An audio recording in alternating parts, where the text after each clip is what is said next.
వెతలు తీరును, కృపలు దొరుకును, సాటి లేనిది యేసుని నామం. యేసునామమే మధురం, మదిలో తలచిన ధన్యం. యేసునామమే మధురం. ప్రభువు నందు ప్రియ దేవుని బిడ్డలారా, నేటి వాక్య ధ్యానము కొరకు ప్రార్థించుకుందాము. ఎపిసోడ్ సహకారులు కావాలి, దయచేసి ముందుకు రమ్మని ప్రార్థన. మమ్ములను మిక్కిలిగా ప్రేమిస్తున్న మా ప్రియ తండ్రి, మీకు వందనాలు, స్తోత్రాలు. నేటి వాక్య ధ్యానం ద్వారా మాతో మాట్లాడమని ప్రార్థిస్తున్నాము. మా ప్రేక్షకులను మీరు దర్శించండి. కొన్ని క్రైస్తవ సత్యములు నేర్చుకున్నట్టుకు కృప చూపండి. ప్రేక్షకుల యొక్క ప్రతి అవసరం తీర్చండి.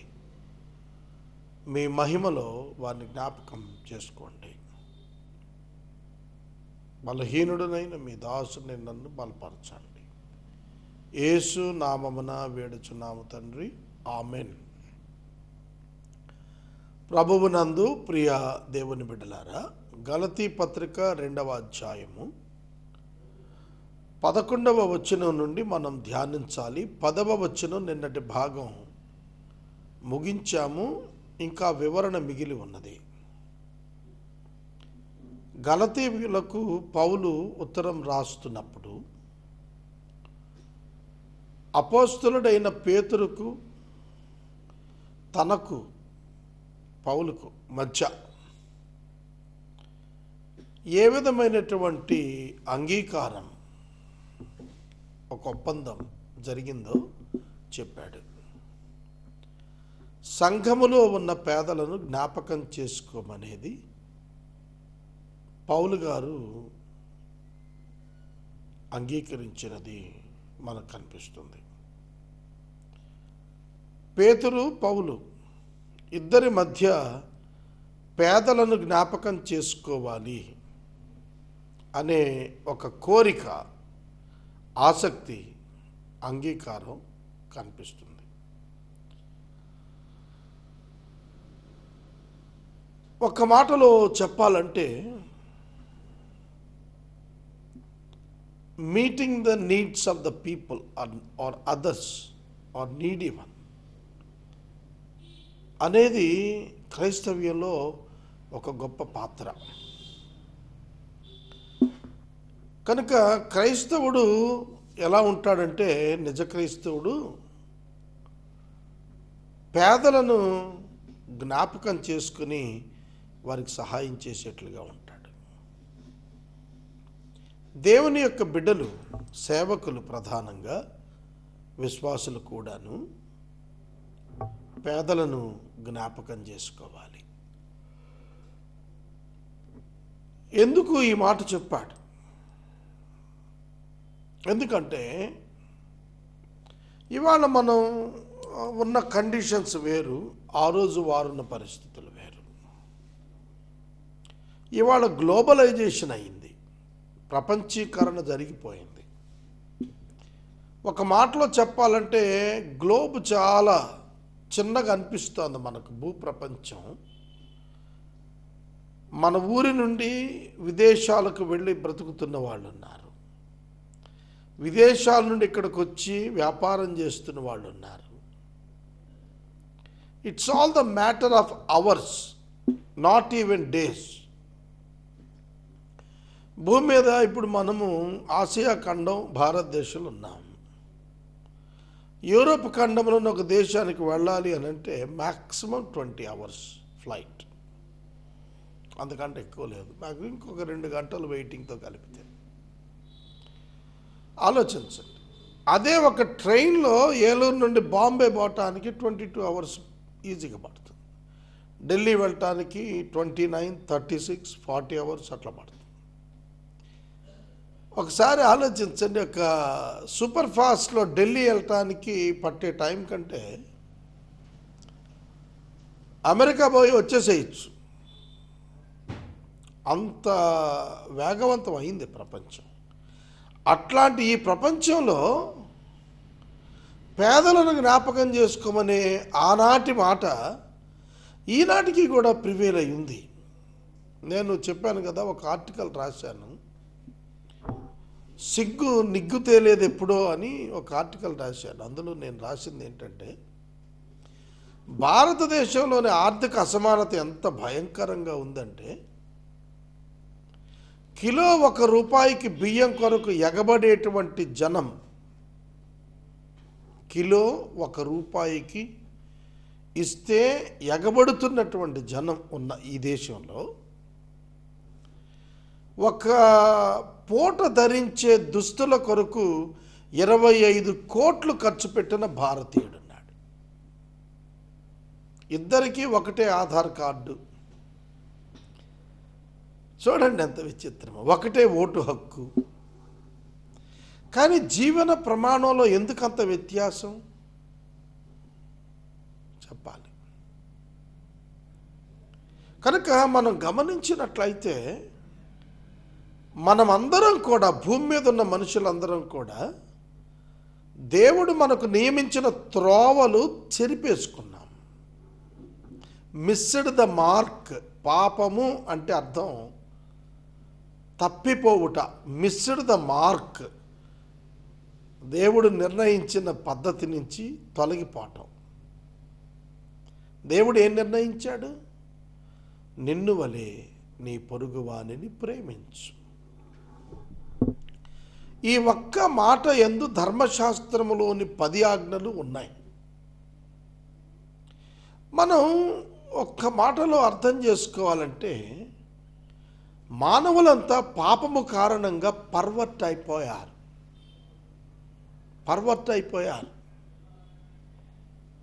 తిరిగిపోయారు, ప్రక్కదారి పట్టారు. పేదవాడిని జ్ఞాపకం చేసుకోవాల్సిన దుస్థితి వాళ్ళ మన దేశంలో. BPL, below poverty line. Central government, state governments డిఫరెంట్గా ఈ BPL ఫిక్స్ చేశారు. స్టేట్ గవర్నమెంట్ కొంచెం మెరుగు, కానీ సెంట్రల్ గవర్నమెంట్ వచ్చాడు ఇంకా తక్కువ. ఎందుకంటే తలసరి ఆదాయం దేశం మొత్తం మీద లెక్కించి చూడగా చాలా తక్కువ మంది ధనికులు ఉంటారు. 1%, 2%. ట్యాక్స్ పేయర్స్ అయితే not more than 10%, less than 10%. 10 కంటే ఎక్కువ లేరు, 10 మీద తక్కువ. ఎక్కువ శాతం BPLలో ఉన్నారు, బిలో పావర్టీ లైన్లో ఉన్నారు. అది అసత్యం అనుకోండి, కానీ ఎంత అసత్యమైనా అందులో 60-70% తీసిన అబద్ధం అని, ఇంకా అబౌవ్ 40% ఆఫ్ ఇండియన్స్ ఒక్క పూట కూటి కోసం వెయిటింగ్లో ఉన్నారు, ఎదురు చూస్తున్నారు. రెక్కాడితే కానీ డొక్కాని స్థితిలో ఉంటే విపరీతమైన కోట్లకు మడుగులెత్తి పడగలెత్తిన వారు కోట్లలో కొంతమంది ఉన్నారు. నేను మీకు చెప్పాలని ఆశిస్తుంది ఏంటంటే, బీదరికానికి కారణం ఏమిటి? లాలెస్నెస్ ఒకటి మాత్రమే కాదు, లవ్లెస్నెస్ కూడా, ప్రేమ లేకపోవటం కూడా. గుర్తుపెట్టుకోండి, ప్రేమించని కారణంగా మనుషులు పేదలవుతున్నారు. ఒక వ్యక్తి మరొక వ్యక్తికి నిజంగా అవసరమైనప్పుడు, ఆపర్చునిటీ వచ్చినప్పుడు సహాయంగా నిలబడితే ఆ వ్యక్తి పైకి వస్తాడు. ఇవాళ ఇండియాలో పరిస్థితి కనపడటం లేదు. కనుక ఆసక్తి కలిగి ఉండాలి. బీదలను జ్ఞాపకం చేసుకుని వారి ఆదరణకు, వారి యొక్క పోషణకు క్రీస్తు యొక్క సంఘం సిద్ధంగా ఉండాలి. నేను కూడా ఆసక్తి కలిగి ఉన్నాను అన్నాడు. ఈ విషయమై పౌలు, పేతురు ఇద్దరికీ ఆసక్తి ఉంది. మరి ఇవాళ ఎన్ని క్రైస్తవ సంఘాలకి ఆసక్తి ఉంది? పేదలను ఉద్ధరించడం, సంస్కరించడం, పథకాలు ఏర్పరచడంలో ఎక్కడైనా కనిపిస్తున్నాయా? చాలా తక్కువ అండి. ఎక్కడో ఒక మిణుకుమంటున్నట్టుగా ఆకాశంలో. కనుక వారిద్దరి యొక్క సమ్మతి సంఘానికి ఒక గొప్ప మాదిరిగా నేను చెబుతున్నాను. గొప్ప మాదిరి. సంఘం ఆసక్తి కలిగి పేదలకు సహాయం చేయటం గొప్ప మాదిరి సమాజానికి. 11-12 వచనాల నుండి వాక్యాన్ని చదువుకుందాం. అయితే కేఫా అంతియొక్కకు వచ్చినప్పుడు అతడు అపరాధిగా తీర్చబడెను. కాబట్టి నేను ముఖాముఖిగా అతనిని ఎదిరించి తిని. ఈ వచనం కొంచెం మీరు ఆలోచన చేయాలి. పేతురు అపోస్తలులందరిలో అగ్రజుడిగా పేరుగాంచాడు కదా. ఈ బండ మీద నా సంఘం కడతానన్నాడు కదా ప్రభు. మరి అటువంటి గొప్ప పేతురు గారు ఆయన పట్టుకొని పౌలు అంటున్నాడు అపరాధిగా తీర్చబడ్డాడు అన్నాడు. పేతురు పరిశుద్ధాత్మ చేత నింపబడిన వాడు అపరాధి ఎందుకు అయ్యాడు?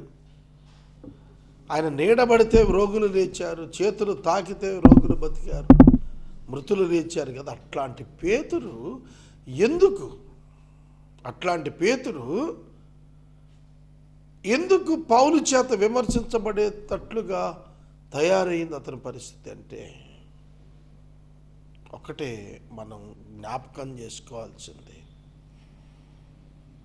యాకోబు యొద్ద నుండి కొందరు మనుషులు వచ్చినప్పుడు అప్పటి వరకు భోజనపు బల్ల మీద ఉన్న పేతురు వెనుతిరిగిపోయాడు. To please the Jews. యూదుల నుండి రక్షించబడిన వారిని సంతృప్తి పరచడానికి గాను అన్యులతో భోజనం చేస్తున్న పేతురు అన్యుల మధ్య నుండి లేచి వెళ్ళిపోయాడు.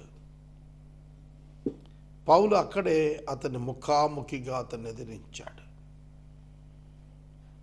అన్యజనులతో పేతురు భోజనం చేయించు ఉండగా యాకోబు యొద్ద నుండి కొందరు రాకమునుపు వారు రాగానే వెనుతిరిగి సున్నతి పొందిన వారికి భయపడి వెళ్ళిపోయాడు. అక్కడ మేజర్ కాన్ఫ్లిక్ట్కి రూట్ ఏంటంటే సున్నతి పొందిన వారితో కూడా వెళ్ళిపోవటానికి పేతురు ఇష్టపడ్డాడు. అక్కడ సువార్త సత్యం ఏమవుతుంది? అది ప్రశ్న. నువ్వు ప్రకటిస్తున్న సువార్త అన్యులు యూదులు కావాలని కాదు, యూదుడు కాదు క్రైస్తవుడు కావాలని కదా. మరి అటువంటిప్పుడు నువ్వు యూదా మతాచారం ప్రకారముగా నీవు వారికి ఎందుకు వారి యొక్క పితరుల ఆచారంకి ఇంపార్టెన్స్ ఇచ్చి అన్యుల యొక్క టేబుల్ మీద నుంచి లేచి వెళ్ళిపోయావు? కనుక యూదా మతం గొప్పదని పిక్చర్ ఎందుకు ఇస్తున్నావు? నువ్వు పొందినటువంటి రక్షణ ఏమిటి? నీ గొప్పతనం ఏమిటి? నీకున్న కృప ఏమిటి? దాన్ని వదిలిపెట్టేసి మరొక విధంగా ఎందుకు ప్రవర్తిస్తున్నావు? అంతేకాదు, అన్యజనులు రక్షించబడిన తరువాత యూదా మతాన్ని అవలంబించాలని చెప్పే ఒక దుర్బోధ కూడా ఆ కాలాన్ని వచ్చింది. అప్పుడు దాన్ని బట్టి ఖండన జరిగింది. ప్రేమని సహోదరుడా, సహోదరి, సువార్త సత్యమును క్రమముగా నడుచుకొనకపోవుట నేను చూచినప్పుడు కేఫాతో ఇలా చెప్పాను. చూడండి, సువార్త యొక్క సత్యము చొప్పున నీవు నడుచుకోపోవటాన్ని బట్టి నీతో నేను విభేదించానన్నాడు. Agreement for disagreement, no conflict. There must be an agreement for disagreement. Paulu చాలా తేటగా అన్కాంప్రమైజింగ్ నేచర్ని ప్రజెంట్ చేసుకున్నాడు. ఇక్కడ ముఖాముఖిగా అతన్ని ఎదిరించేశానన్నాడు. అప్పుడే కొత్తగా పరిచయం కదా, అయినా సరే ముఖాముఖిగా ఎదిరించి తన అభిప్రాయాన్ని కుండ బద్దలు కొట్టినట్టు చెప్పాడు. బర్నబా కూడా మారువేషం వేసుకుని వచ్చిన వారి చేత మోసపోయాడు. వారి సువార్త క్రమం చొప్పున నడుచుకోవటం లేదన్నాడు. బర్నబా, పేతురు both were deceived and feared for juice. యూదులకు, యూదా యొక్క ఆచారాలకు భయపడిపోయారు. వాళ్ళకి తెలుసు అది అసత్యమని, కానీ వాళ్ళు రెసిస్ట్ చేసుకోలేకపోయారు. అదంతా పరిశుద్ధాత్మను పొందిన తరువాత కాలానే పేతురు గారు ఈ విధంగా చేశాడు. అందుకే పౌలు అతన్ని ఖండించాడు. కనుక ప్రతి ఒక్క విశ్వాసి ఒక్కటే గుర్తుపెట్టుకోవాలి, తన లైఫ్ అంతటిలో కూడాను స్పిరిచువల్ ఆస్పెక్ట్లో ఎక్కడికక్కడ అప్డేట్గా, పర్ఫెక్ట్గా ఉండటం నేర్చుకోవాలి. అన్యజనులు యూదుల వలె ప్రవర్తించాలని ఎందుకు బలవంతం చేస్తున్నావు పేతురు? నువ్వు యూదులవై ఉండి యూదుల వలె కాక అన్యజనులే ప్రవర్తిస్తూ అన్యజనులను యూదుల్లా మారమంటావేమిటి? అన్యజనులను యూదుల వలె మారమని ఎలా చెబుతావు నువ్వు? యూదుల వలె ఉండండి అని బలవంతం ఎందుకు పెడుతున్నావు? యూదా వేరు, క్రైస్తవ్యం వేరు కదా. సువార్త సత్యము పాత నిబంధన కాదు కదా, కొత్త నిబంధన కదా. నీ వరకు ఎందుకు ఇట్లా అవుతున్నావు పేతురు అని చెప్పి ప్రశ్నిస్తున్నాడు. ఒక్క మాట చెప్పాలి, ఎంత గొప్ప అద్భుత దైవ సేవకునికైనా ఒక చిన్న బలహీనత ఎప్పుడు వెంటాడుతూ బలంగా పనిచేస్తుంటుంది. గ్రేట్ పర్సనాలిటీ, స్పిరిచువల్ పర్సనాలిటీ సైతం వర్స్ట్ సిన్స్లో పడిపోతూ కనపడుతూ ఉంటారు. కారణం ఏంటి? Their sinful life. కాబట్టి వాక్యం ఏమని మనకు జ్ఞాపకం చేస్తుందంటే, పౌలునకు పేతురునకు మధ్య ఒక డిబేట్ జరిగినట్టుగా బర్నబా కూడా మోసపోయి పేతురు వెంబడి వెళ్ళిపోయినట్టుగా పౌలు గుర్తెరిగి మాట్లాడుతున్నాడు.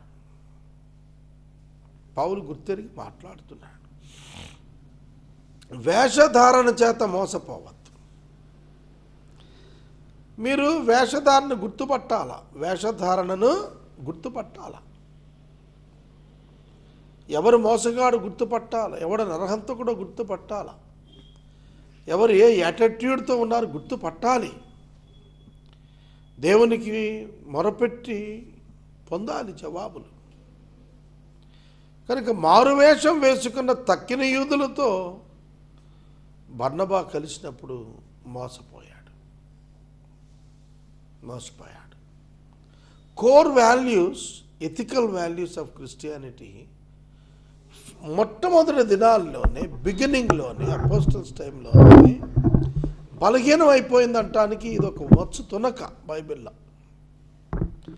కనుక ప్రతి ఒక్కడూ కూడా తాను తన యొక్క ఆత్మలో సత్యముతో నడుచుకునుట నేర్చుకోవాలి. మనము జన్మము వలన యూదులమే కానీ అన్యజనులలో చేరిన పాపులము కాదు. మనుషుడు యేసుక్రీస్తునందలి విశ్వాసము వలననే కానీ ధర్మశాస్త్ర సంబంధమైన క్రియల మూలముగా నీతిమంతుడుగా ఏర్పరచబడని ఎరిగి మనమును ధర్మశాస్త్ర సంబంధమైన క్రియల మూలము గాక క్రీస్తునందలి విశ్వాసము మూలమున నీతిమంతులుగా తీర్చబడుటగా యేసుక్రీస్తునందు విశ్వాసం ఉంచాము. ప్రభువైన యేసుక్రీస్తు నరావతారిగా వచ్చి మానవ పాపం కొరకు చనిపోయాడు, తిరిగి లేచాడు, ఆరోహణమయ్యాడు, తిరిగి రాబోతున్నాడు అనేటువంటి గాస్పుల్ని అంగీకరించినటువంటి వారు ధన్యులు. అదే చెబుతున్నాడు, మనము క్రీస్తునందు నీతిమంతులము తీర్చబడుటకు మనము వెతుకుచుండగా మనము పాపులుగా కనబడితే ఈ పక్షమందు క్రీస్తు పాపానికి పరిచారకుడయ్యాడా? నేను కట్టిన వాటిని మరలా కట్టిన ఎడల నన్ను నేనే అపరాధిగా కనపరుచుకుందును కదా. పౌలు ఒక స్పిరిచువల్ గైడ్ లైన్స్ ఇచ్చిన తర్వాత వాటిని తానే సవరించుకొని డీవియేట్ అయితే తన మిస్టేక్ అవుతుంది కదా. అదే పౌలు గారు అడుగుతున్నాడు. నేను క్రీస్తుతో కూడా సిలువ వేయబడ్డాను, ధర్మశాస్త్రం విషయమై చచ్చిన వాడను, కారణము దేవుని విషయమై జీవించాలనుకుంటున్నాను. దేవుని విషయమై జీవించు నిమిత్తం ధర్మశాస్త్రం విషయంలో చనిపోయిన స్థితిలోకి వెళ్తున్నాడు అన్నాడు. కనుక ధర్మశాస్త్రము రద్దు చేయబడింది యేసుక్రీస్తు శరీరాన్న. ఆ కారణం చేత రద్దు చేయబడినటువంటి కారణం చేత ప్రతి ఒక్క వ్యక్తి కూడాను నీతిమంతుడిగా ఎంచబడతాడు. క్రీస్తునందు నీతిమంతులమని తీర్చబడుటకు మనం వెతకబడుచు ఉన్నాం. పాపులుగా ఎందుకు కనబడం? ఆ పక్షమందు క్రీస్తు పాపానికి కారణం, ఆయన పాపమునకు పరిచారకుడయ్యాడా? కాదు, అట్లా అనకూడదు. ఆయన మరణానికి లోనవటానికి కారణం పాపమా? తన పాపమా అంటే కాదు. అనేకుల పాపం కొరకు ఆయన శిలువ మీదకి వెళ్ళాడు. పాత నిబంధన ప్రధాన యాజకుడైతే తన పాపం కొరకు, ప్రజల పాపం కొరకు ప్రాయశ్చిత్తం చేసుకుంటాడు. కానీ ఇక్కడ యేసుక్రీస్తు ప్రభువు పాపికాడు గనుక తన పాపం కొరకు చేసుకోవాల్సిన అవసరం లేనివాడు. ఆయనకేం అవసరం లేదు, కానీ ప్రజల కొరకు ప్రాయశ్చిత్తం చేయాలి. అందుకొరకే ఆయన మరణానికి అప్పగించుకున్నాడు. నేనైతే దేవుని విషయమై జీవించు నిమిత్తం ధర్మశాస్త్రం విషయమై చచ్చిన వాడని అయిపోయాను. నేను క్రీస్తుతో కూడా సిలువ వేయబడ్డాను. ఇక జీవించువాడు నేను కాదు, క్రీస్తు నా యందు జీవిస్తున్నాడు. ఈ మాటలు వింటుంటే ప్రకృతి సంబంధాలకు ఏం అర్థమవుతుందండి? నేచురల్ పీపుల్కి ఏమర్థం అవుతుంది? ఈ మాటలు నేను క్రీస్తుతో కూడా సిలువ వేయబడ్డాను, జీవిస్తుంది నేను కాదు, జీవిస్తుంది నా యందు క్రీస్తే. మనం క్రైస్తవులం కాబట్టి ఈ పదాలు మాట్లాడుతున్నప్పుడు అర్థం చేసుకుంటున్నాము. ఒక అన్యుడింటే ఏమనుకుంటాడు? సిలువ వేయబడి ఉన్నాడా, ఎక్కడ బాగానే తిరుగుతున్నాడు కదా అనుకుంటారు. ఇది అలంకార రీతిగా చెప్పబడినటువంటి మాట. క్రీస్తుతో కూడా సిలువ వేయబడ్డాను అనేది ఇంటర్నల్ కాన్సెప్ట్ తప్ప ఎక్స్టర్నల్ ఎక్స్పీరియన్స్ ఆఫ్ క్రాస్ కాదండి. నేను క్రీస్తుతో కూడా సిలువ వేయబడ్డానికి జీవించువాడు నేను కాదు, క్రీస్తే నా యందు జీవిస్తున్నాడు. నేను ఇప్పుడు శరీరమందు జీవించిన జీవితం నన్ను ప్రేమించి నా కొరకు తన్ను తాను అప్పగించుకున్న దేవుని కుమారుని యందు విశ్వాసం వల్ల నేను జీవిస్తున్నాను. ఇది క్రైస్తవ విశ్వాసం. గలతీ పత్రిక 2వ అధ్యాయం 20 వచనం ఉన్నదే, నేను క్రీస్తుతో కూడా సిలువ వేయబడ్డాను, జీవించిన వాడిని నేను కాదు, నా యొక్క జీవితం క్రీస్తుది, క్రీస్తు నా యందు జీవిస్తున్నాడు అని అన్నాడు. ఎంత అద్భుతం అండి! Life guarantee in Jesus Christ. యేసుక్రీస్తునందు నిత్య జీవం వాగ్దానం చేయబడింది, గ్యారంటీ చేయబడింది.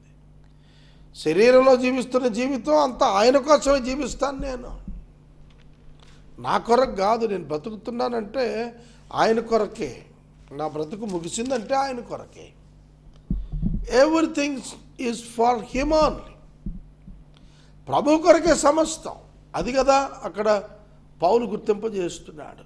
నేను దేవుని కృపను నిరర్ధకం చేయను, నీతి ధర్మశాస్త్రము విషయమైన పక్షమున క్రీస్తు చనిపోయింది నిష్ప్రయోజనమే.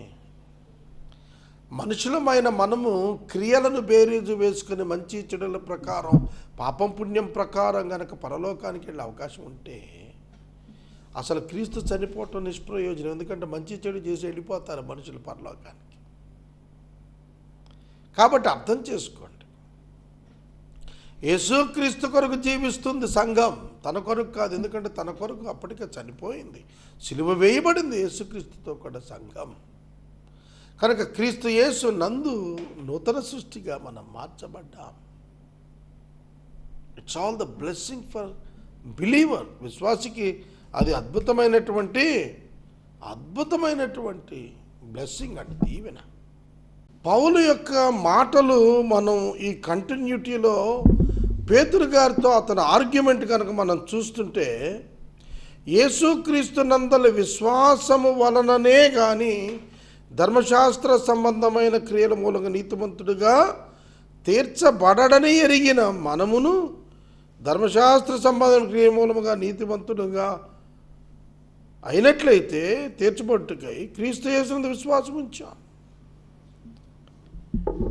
క్రియల మూలంగా కాక విశ్వాసము మూలముగా నీతిమంతులు అవటానికి క్రీస్తునందు విశ్వాసం ఉంచాము తప్ప ధర్మశాస్త్రం వల్ల మనం ఎవరూ నీతిమంతులు కామని చెప్పి చెబుతున్నాడు. అటువంటి బోధ ప్రకటిస్తున్నటువంటి మనం మరలా తిరిగి ధర్మశాస్త్ర సంబంధమైన క్రియలకు వెళ్ళాలని బోధించడం ఎంతవరకు న్యాయం? మనం క్రీస్తునందు నీతిమంతులుగా తీర్చబడటానికి మనం ఎదరికెళ్తూ క్రీస్తునందు విశ్వాసం మూలంగా మనము సంపూర్ణులం కాక ఇంకా పాపులంగా కనపడితే క్రీస్తు చనిపోయింది ఎందుకు ఇంకా? కనుక సాక్రిఫైస్ ఆఫ్ క్రైస్ట్ సఫిషియంట్ కాకపోతే పాపక్షమాపణకి క్రియలే మూలం అయ్యుంటే ఇక యేసుక్రీస్తు చచ్చిపోవటం ఎందుకు? How can it be helpful? అది గద్దిస్తున్నాడు పౌలు, పేతురు గారిని గద్దిస్తున్నాడు. అయ్యా, మనం ఒక విశ్వాసంలోకి వచ్చేసాం. నీతిమంతులముగా విశ్వాసం చేత తీర్చబడతాము, క్రియల మూలంగా కాదు. క్రీస్తు యొక్క శిలువ మనల్ని విడిపించింది, మన బదులు క్రీస్తు మరణించాడు అని చెప్పినప్పుడు సంపూర్ణ విడుదల మనకు రాకపోతే క్రీస్తు చనిపోవటం వ్యర్థం కదా. మనం ప్రకటిస్తున్నదే మనం కాంట్రడిక్ట్ అవుతున్నాం కదా. నేను పడగొట్టిన దాన్ని మరలా కట్టుకుంటున్నట్టే కదా, అప్పుడు నేను అపరాధిని కదా అలా బోధిస్తున్నందుకు. కాబట్టి నీవు నీ బోధ చేత అపరాధిగా అవుతున్నావు కదా. అదన్నమాట. ఇప్పటికీ ఈ డాక్టర్నే నేను చెబుతున్నానండి. నా 18 సంవత్సరాలు టీవీ ప్రోగ్రామ్స్లో మీరు గమనిస్తే జస్టిఫికేషన్ బై ఫెయిత్ డాక్టర్నే చదువుతున్నాను. నీ క్రియల మూలంగా కాక క్రీస్తు యేసునందు విశ్వాసం మూలంగా నీతిమంతుడిపై నిత్యరాజ్యానికి వెళతావు. క్రియలు రివార్డుకే తప్ప శాల్వేషన్కి ఉపయోగపడేవి కాదు. క్రియలు విట్నెసింగ్ ఫర్ క్రైస్ట్కే తప్ప ఫర్గివ్నెస్ ఆఫ్ సిన్స్కి నీ క్రియలు ఉపయోగపడవు. అది కదా మనం బోధిస్తున్నటువంటిది. కాబట్టి మనం అపరాధులు అవుతాం కదా కాంట్రడిక్ట్ అయితేను. పౌలు చాలా గట్టిగానే వార్నింగ్ ఇస్తున్నాడు. నేను మళ్ళీ రేపు 15 వచ్చిన మొదలుపెట్టి ఇంకా చాలా విషయాలు ఉన్నాయి, వరుసగా నేను మాట్లాడుతాను. ఇది కొంచెం ఎక్కువ ఎక్స్ప్లెయిన్ చేయాల్సినటువంటి సత్యం అండి. ఎందుకంటే ఇందులో నీతిమంతులు విశ్వాసం మూలంగా ఎట్లా జీవిస్తాడో మనకు అర్థం కావాలి. అది అర్థం కాకపోతే అసలు మనం క్రైస్తవులమే కాదు. ప్రార్థన చేస్తా. మమ్మల్ని మిక్కిలిగా ప్రేమిస్తున్న తండ్రి, వందనం స్తోత్రం చెల్లిస్తున్నా. నేటి వాక్యం ద్వారా మమ్మల్ని బలపరిచారు. మా క్రియల చేత మేము నీతిమంతులుగా ఎంచబడితే నీ సిలువ వ్యర్థమే. కనుక నీ సిలువను బట్టి మేము నీతిమంతులుగా ఎంచబడితే మా క్రియలు నిష్ప్రయోజనమే. కనుక ప్రభువా, మా క్రియలు మా రక్షణకు కారణం కావనేటువంటి సత్యాన్ని నేర్చుకున్నాం.